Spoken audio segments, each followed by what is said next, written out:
aber im Bereich Lost Place, Waffen, Schießen, Panzerfahren, also alles so, was ein bisschen verrückt ist mit Adrenalin, das finde ich mega.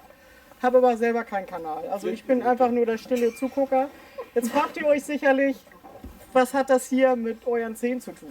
So. Mir ist aufgefallen, egal in welchem Bereich das war, dass wirklich die Jungs auch, natürlich, ihr macht Pipi im Wald, ihr wascht euch irgendwo, wo es möglich ist, weil eben nichts anderes da ist in der Natur. Aber die Zähne selber sind so wichtig und die werden leider immer ganz nach hinten gestellt. Wenn man sagt, okay, ist ja alles in Ordnung, hab gar nicht viel gegessen, hab nicht genascht oder so. Und will einfach nur mal Tipps und Tricks zeigen, wie ihr alle wirklich viel Geld sparen könnt, dass irgendwann mal teurer Zahnersatz, teure Kronen, Wurzelbehandlung oder sowas. Das ist einfach nur von mir keine Verkaufstaktik oder sowas, sondern einfach nur, denkt mal drüber nach, wie ihr das einfach viel einfacher machen könnt, um ganz viel Geld zu sparen.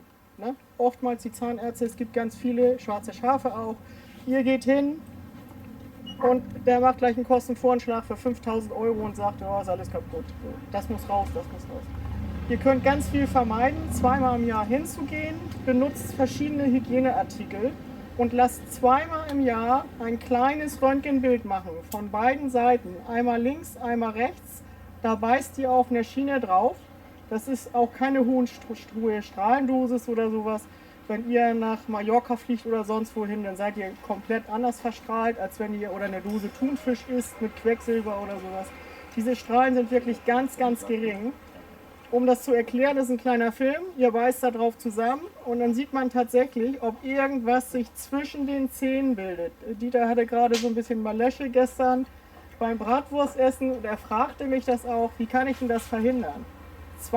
Also alle 2 Jahre Röntgenbilder machen lassen, einmal links, einmal rechts und ihr seht an den dicken Backenzähnen, ob da eine Verschattung drauf ist. Lasst euch diese Bilder auch ruhig zeigen von eurem Zahnarzt. Das seht ihr. Das ist, der Rand ist etwas dunkler und dann sieht man schon, dass da so ein bisschen demineralisiert ist. Dann könnt ihr schon sehen, da wird irgendwann was entstehen und nicht erst, wenn eine Krone fällig ist oder gebohrt werden muss. Wie könnt ihr das vermeiden? Also, Produkte gibt es, wisst ihr selber auch, ganz viele. Es gibt verschiedene Bürstchen, Interdentalbürstchen, verschiedene Größen sind das. Je nachdem, wie groß euer Zahnabstand ist, einige Zähne stehen auf Lücken, die könnt ihr einfach mit Outdoor nehmen und da durchfädeln. Ne, Steffen? Alles gut. Auch nicht für die Ohren geeignet. Ja. So.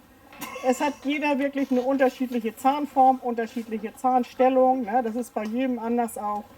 Manche brauchen eben für die Zwischenräume ganz große Bürsten, weil die auf Lücke stehen, durch Kinder damals Kieferorthopädie oder sowas. Wer ganz großen Engstand hat, das habe ich hier unten auch, einmal zeigen. Die sind ganz eng zusammen wie so eine Perlenkette. Da geht nur Zahnseide durch. Da kriegt ihr keine Bürstchen durch. Wenn ihr die da durchquetscht, macht ihr die Papillen kaputt, dann fängt das an zu bluten. Das ist die erste Stufe für Parodontose. Ihr quetscht die da durch und sagt, ich will damit durchbürsten. Ganz einfach, Zahnseide gibt es unterschiedliche. Ne? Es gibt gewachste, möglichst nicht nehmen. Ungewachste sind immer besser. Wachs bleibt immer irgendwo hängen, das kriegt ihr nicht wieder raus. Das gibt so Pro-Gleiter, die sind auch von Oral-B oder auch andere Firmen. Die gleiten richtig durch. Was ist das, diese Bögen? Nee, das ist so eine Zahnseide, die ist so ein bisschen platter, die kann ich euch noch mal zeigen. Okay. Also ich habe ja oben bei mir auch noch Sachen, die ich selber benutze. Ne? Zahnseide auch immer. Mit Anhänger könnt ihr irgendwo ranmachen. Am Rucksack, im Rucksack. Nehmt das mit. Wenn ihr keine Möglichkeit habt, irgendwie groß da Munddusche oder sonst irgendwas, hat ja keiner dabei, Outdoor. Zahnseide ist immer gut. Ne? Kann man auch mit angeln. Brushsticks könnt ihr, wenn ihr Zahnfleischprobleme habt, da könnt ihr das mit massieren, aber vorsichtig. Nicht immer mit Gewalt, so ich habe jetzt da ein Stück Fleisch zwischen Schinken oder sowas, Wurst, was man alles gerne isst. Quetscht euch das nicht noch weiter rein. Ne? Immer Zahnseide vorweg, damit könnt ihr das Zahnfleisch massieren. Ihr könnt ganz viel an Parodontose und sowas alles verhindern, indem ihr mit einfachen Sachen, das ist einfach hier Butni, es soll jetzt keine Werbung sein, es gibt ganz günstige Sachen. Das muss nicht von Oral-B oder sonst irgendwas sein. Das ist ganz wichtig. Wichtig ist auch, wie ihr eure Zähne putzt. Das bin ich. Das ist mal ein Modell gewesen von mir. Ich habe zwar eine große Klappe, aber einen kleinen Mund.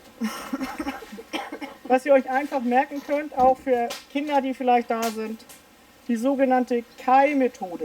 Wie putze ich überhaupt meine Zähne? Man geht natürlich abends feiern, so zack, zack rein, so 30 Sekunden. Ja, es reicht ja, dass das frisch riecht. Das ist Quatsch. Die sogenannte Kai-Methode, das ist eine Abkürzung K-A-I.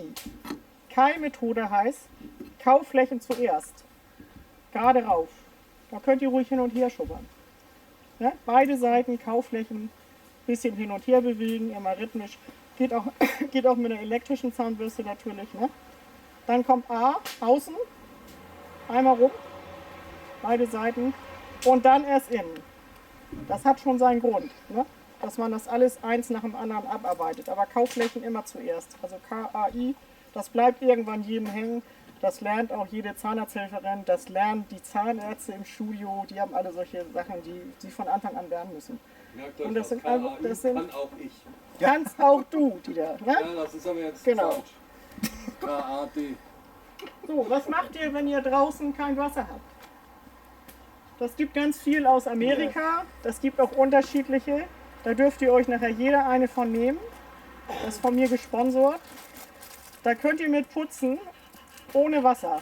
Mit euren eigenen Speichel, das schäumt. Das ist auch nicht giftig. Ihr habt einen frischen Geschmack selber. Kann jeder einfach mal ausprobieren, wer Auto unterwegs ist. Ich will euch nur zeigen, dass es sowas gibt. Ne? Dass ihr nicht irgendwie Wasser suchen müsst oder wenn ihr euch da irgendwo am Wasser waschen wollt oder sowas. Packt die in den Rucksack rein. Ihr müsst sie nicht nach einmal Gebrauch wegschmeißen, die könnt ihr auch weiter benutzen. Und auch nur, wenn es gar nicht geht, nur mit Wasser putzen. Hauptsache ihr putzt K-A-I hin und her mit Wasser und nicht aber hin und her und wieder raus. Das schenke ich euch, das könnt ihr alles ausprobieren selber. Gesponsert auch von meiner lieben Chefin Silke und meinem Chef Frank. Haben wir hier ganz viele Muster. Wir kriegen immer ganz viele Zahnpasta-Mustertuben. Will ich jetzt keine große Werbung machen. Das sind alles gute Produkte selber. Da dürft ihr euch gerne nachher auch was von mitnehmen. Einfach mal jeder eine. So, das reicht für alle. Nee, die möchte auch. Ferdi möchte auch. Ja, Ferdi hat auch genug gut Gäste. Also das sind so kleine Tipps und Tricks, was ihr euch einfach merken könnt, wie das wirklich vereinfacht ist. Ne?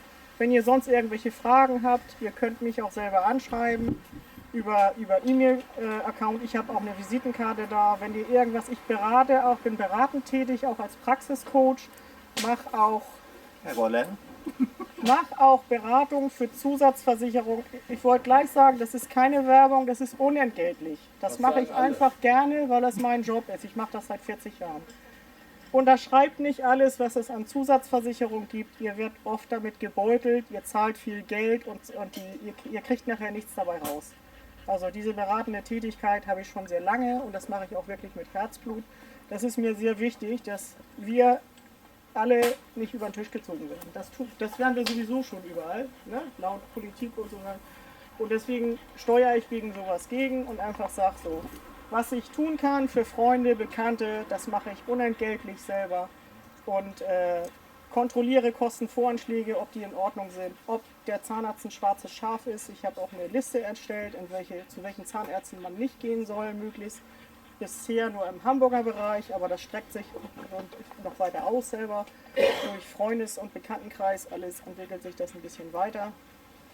Ja, mir ist es halt sehr wichtig, dass das klein bisschen, dass ich euch was mitgegeben habe, was man so machen kann. Wenn ihr Fragen habt, was wirklich, es ist ja immer eine Intimsphäre, alles was Körperöffnung betrifft, ist immer Intimsphäre und wird natürlich gedeckelt. Für mich ist es mein Job selber, ich finde es überhaupt nicht befremdlich. Aber wie gesagt, ich hoffe, ihr habt so ein bisschen was davon mitgenommen und jeder denkt wahrscheinlich auch, okay, das könnte ich ja mal machen bei meinem Zahnarzt, ich spreche das mal an.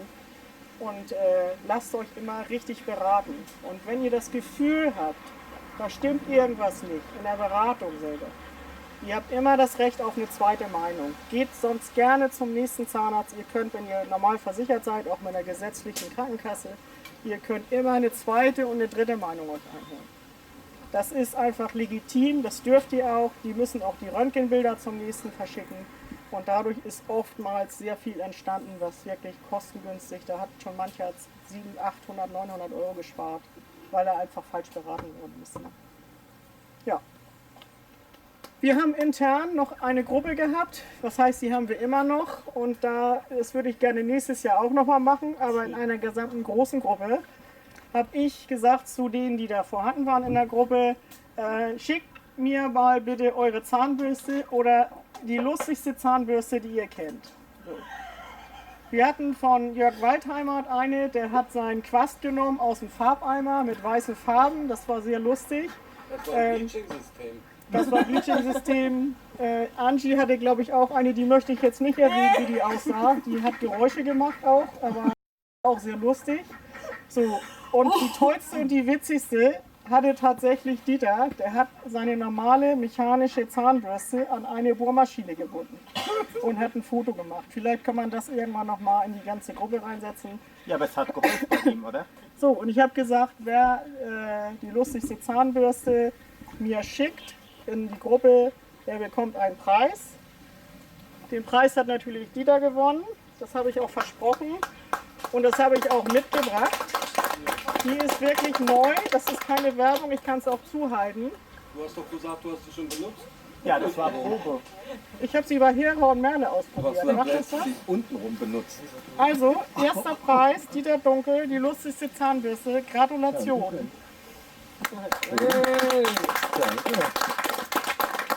Wir warten alle nicht mit drin in der Gruppe, aber wenn wir nächstes Jahr wieder so ein Treffen haben sollten, ich würde mich sehr darüber freuen. Und wer in die Dieter und Gruppe Miriam. möchte, der meldet sich bei der Ute und kann sich dann da eintragen. Wo eintragen? In die WhatsApp-Gruppe Ja. zum Beispiel. Genau, wer das gerne möchte.